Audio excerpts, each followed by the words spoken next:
Hi and welcome to this live currency strength indicator table video with me, John, on this Tuesday, the 12th of September. We've got some interesting developments in the market actually at the moment. The pound continues to remain weak, and we're actually seeing pound dollar actually continue to the downside. Unfortunately for us, we got stopped on that move, and now it has actually continued a little bit lower. So I do still like the pound weakness in the market, as we discussed yesterday. That is where a lot of our focus is at the moment, as well as this Oz and CAD strength. Now, Oz is something we discussed yesterday. We discussed pound Aussie, euro Aussie, and those are still looking fairly good. So we'll go back to those currency pairs in a moment. CAD has come up as one of the stronger currencies here at this current moment in time. We know oil at the moment is also performing very well, and the price of oil is actually rallying to the upside at the moment, and CAD seeing the benefits of that being a big exporter of oil. So we can look for potential CAD upside here. Obviously they are quite high up on the trend traders as well, especially the CAD. So pound CAD, euro CAD, definitely something that I'm interested in. Just going to have a little review of pound Aussie at this current moment in time, because it actually kind of performed the way we expected yesterday. I'm actually going to turn this into a resistance level. Let me just grab that there, click OK. So essentially we can see that price broke through that 1.95 handle. We were looking to see if we get a little bit of a retest of that level before seeing further downside. Now, earlier this morning we did actually get a push into the 195 level and the 50 MA on the hourly time frame, and then we closed below. So that would have been a good area to start looking for these short opportunities to the downside. Unfortunately, I missed that little bit of a move in there. I wasn't quite at my desk at 7 AM this morning. But yeah, rejection of that 195. We're coming down now. There's this period of consolidation through here, which is something that I like the look of. So I'm actually going to wait to see if price can come back a little bit. I'm going to set an alert around about 194.50. If price does pull back into that area there, I'll be monitoring it for some potential downside, because you've got this trend line resistance running through here, you've got the 50 MA running through here as well. We have this consolidation. So in theory, what we could expect is maybe a little bit of a pullback into that level and then a continuation to the downside. Obviously, there is still some potential for this market to move lower. We do have daily trend line support, however, coming in around about the 193.50. So we've got to be a little bit careful with terms of risk reward here. But if price was going to continue to the downside, we do have the weekly level at the 192 to look at. I'm going to quickly flick over to pound CAD. Obviously, pound CAD an area what we're interested in at the moment. Lots of momentum coming to the downside at this current moment in time. We've got the 169 coming through here as well. Price has also traded through, if you have a little look here, of trend line support. Traded through that last Friday. Monday was a nice little bit of a push to the upside. Today we've had that sort of similar move, and price is coming down through here. Now, the daily 200 moving average is actually something I'm quite interested in targeting here, because if we look left, around about 0.6750, I'm just going to change these, sorry, to support levels. But around this level in here is where I'm pretty interested. So if I just grab the coordinates on TradingView and do 167.5, you can see the 200 moving average running through there. That could be a good level for price to come and retest. Now we've traded through this trend line support. So I'm actually watching pound CAD with real interest as well. We can see the stochastic as well below 20, showing that momentum to the downside there. K under D there as well. Going over to the 4-hour time frame, a similar situation going on here. We've got really good downside momentum, the market making these lower highs, stochastic following that, which is great. 50 and 200 moving average crossing over here. So again, kind of looking for some further downside. If we actually go to the hourly time frame, we had a rejection of that 50 MA, and there's a nice little zone going on around about the 1.7 handle. So we've got a psychological number at 1.7. which could play into an area of interest for us. So if actually just 1.7, click OK, you can see the high of that little range in there would be a very, very interesting area for us to do business with the market. I think if we can get a bit of a pullback into that 1.7, then the 1.69 could be something of interest. Again, I'm going to start adding alerts around about 169.80. That would be something for us to see if we can get a bit of a pullback and potentially a continuation to the downside there. But pound CAD looking really good as well. Let's flick over to Euro CAD. Euro CAD actually really nice as well in terms of, look at the rejections here on around the 50 moving average. Recently we've had some really good rejections coming into the market at that point, so it'd be interesting to see if that can obviously happen again for us.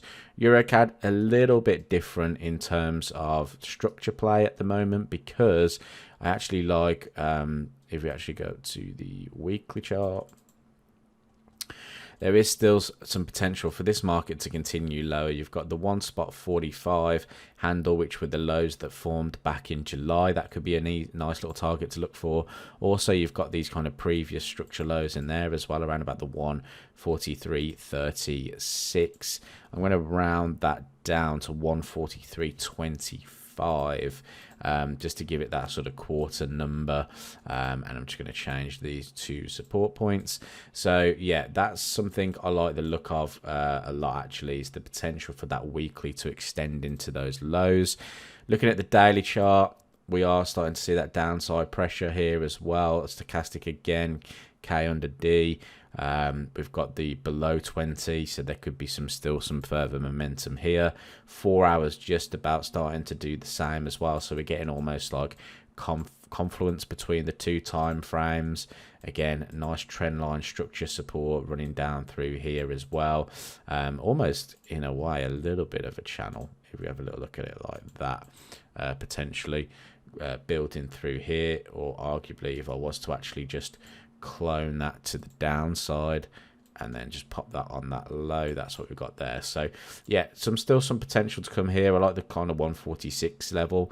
This has obviously been rejected in the past, so I'll see if that can kind of give us any kind of pullback, any kind of setup. I'm going to be looking for around about 145.80 on an alert, just to get the early warning sign in case we do get that nice little move there with the potential for the 145 to be tested. So those are my top 4 currency pairs to really look for at this current moment in time. If I just flash back to cable, obviously we got stopped out on this pullback here, but you can see that 125.30, which was the kind of other point that we pointed out, did act as resistance. Now, I was watching this yesterday. We didn't have any confluence with the US dollar though, but you can see there's a little bit of divergence there on the stochastic at this level of resistance, and price has obviously followed through to the downside, targeting that 124.50 again. So if you did manage to jump on another little move there, you would be in some decent profit.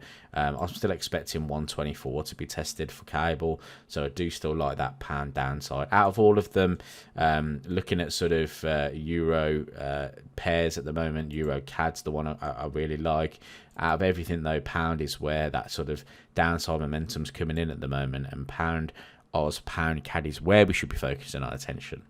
Now, to put a little caveat on that, I was looking at a pound yen short below this hourly low with a stop above the 200 moving average and a target of was it 180.150? Well, I've been 180.50. There we go, down through that support point through here. Now, the reason why I haven't took this trade in the end, well, I actually did place it. And the reason for my placing it was because the tables were showing us that pound was the bearish currency. At the time, if we just go flick back over to the tables, this is how we actually set up. Pound was here, yen was at S3. Now, what I did was in the Discord area, you can see we have the Pro Markets dashboard. Now, Charles posts a dashboard at 9 AM British Standard Time and at 5 PM British Standard Time, so you can see it 2 times in the day. Well, this morning's I was looking to basically see if there was any kind of confluence on the dashboard for the yen, and you can actually see here the yen is 107 in the positive. So that doesn't tell me that the actual yen is getting stronger. Obviously pound minus 76, pound red across the board, as well as euro pretty much, but pound obviously a little bit more onto the red side there.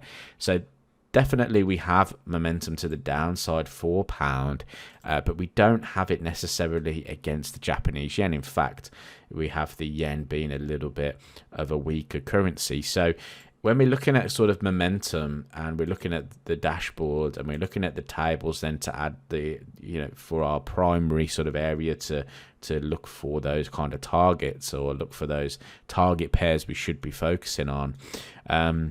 We really didn't see yen being the currency to really trade pound against. That doesn't mean that price isn't going to trade to the downside, okay? That doesn't mean that at all. It just means that there's not as much aggressive sort of trading momentum coming down here than the rest of the pound pairs. You can see from the other pound pairs, we're already down on the day against most, and you can see pound CAD, the difference in that sort of the trend there, essentially, after the break of this 1.7. So although pound yen still might trade to the downside in terms of pound weakness, we've got to flip and have a look at what the yen's been doing, and the yen's not really weakening across the board. You can actually see it here as well. If I just highlight to you, let me just grab a different pen tool for a second. You can actually see it here. So dollar yen is in the positive, so that's yen weakness. Aussie yen is in the positive, that's yen weakness. CAD yen is in the positive, that's yen weakness. Euro's down against it, but Euro's down. We know that from the dashboard as well as the tables, and pound is down against it there.